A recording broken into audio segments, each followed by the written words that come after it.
আপনি কিন্তু শিমুল তুলোর মতো সুন্দর। মানুষ কিভাবে তুলোর মতো সুন্দর হয় সেটা বুঝলাম। আপনি কি প্রেম করেন?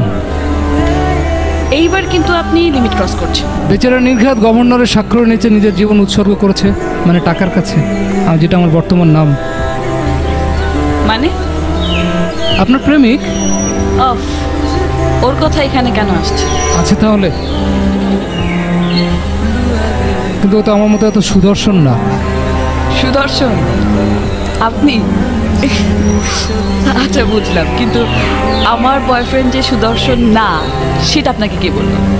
বোঝাই যায়, তার দেহে শক্ত মেদের প্রাচীর, ত্বক আয়নার মতো তীব্র, শহরের সবচেয়ে উঁচু দালানগুলো প্রতিফলিত হয় এমন আয়নার মতো তীব্র,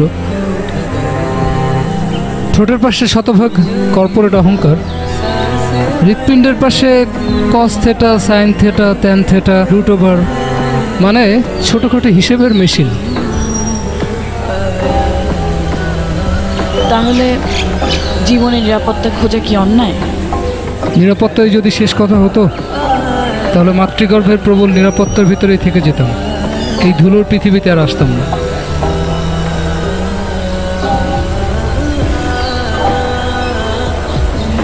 তাহলে আমরা কেন এসেছি পৃথিবীতে? সেটা জানার জন্যই কিন্তু বারবার পৃথিবীতে ফিরে আসি। আপনি কে? আমি হলাম সেই কাঠামো যে একটা মাংস, পোশাক, সভ্যতা ইত্যাদি ইত্যাদি বয়ে বেড়াচ্ছে। এসবের মানে কি? আচ্ছা ঠিক আছে, রাস্তার মাঝখানে এত কথা বলা অনেক ঝামেলা, আমি যাই। আপনি কি পাগল? আমি দুর্ভিক্ষের চেয়ে তীব্র। আমি বিট জেনারেশনের আহ্বানে জন্মেছিলাম। জুরিখে একদল বেয়ারা শিল্পী লাভলতার পত্রিকার পাতায় আলপিনের খোঁচা মারতেই 19 শতকের জীর্ণ কমর থেকে আমি বেরিয়েছি। ভারতবর্ষের অলিতে গলিতে আমার চোখে প্রজন্মের হাহাকার দেখে হাঙ্গরি হাঙ্গরি বলে গান তুলেছিল একদল উন্মাদ কবি। আমি সেবার হাঙ্গরিদের প্রতিনিধি হয়েও জন্মেছিলাম। কাফন জড়িয়ে ঘুরছেন কেন? আমি আসলে পাখিও জন্মাতে চেয়েছিলাম, ছোট্ট চড়ুই, শহরে ম্যাকপাই।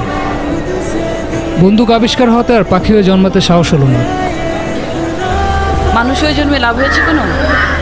এই জন্যই তো কাফন চাপিয়ে ঘোরা, বুক ফুটো হয়ে বাতাস বেরিয়ে যেতে পারে যখন তখন। গোলমেলে ট্রাফিক নিয়মে পিষে যেতে পারে গাড়ির চাকায়, যখন তখন মরো, যখন তখন বাঁচো। পৃথিবীতে এত বড় প্রজাপতি হয়?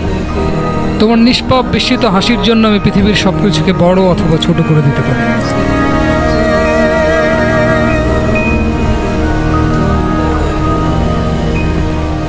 তুমি কি আমাকে ভালোবাসো?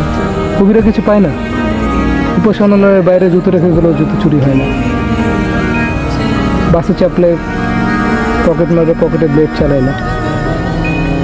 নারীকে কামনা করে, স্পর্শ পায় না।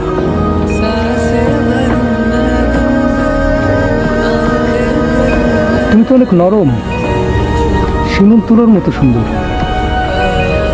একটা আপেল গাছের নিচে আমি হাজার হাজার বছর ধরে বসে থেকেছি। আপেল খেয়ে খেয়ে ক্লান্ত হয়েছে পাকস্থলী, কিন্তু নারীর স্পর্শ পাইনি।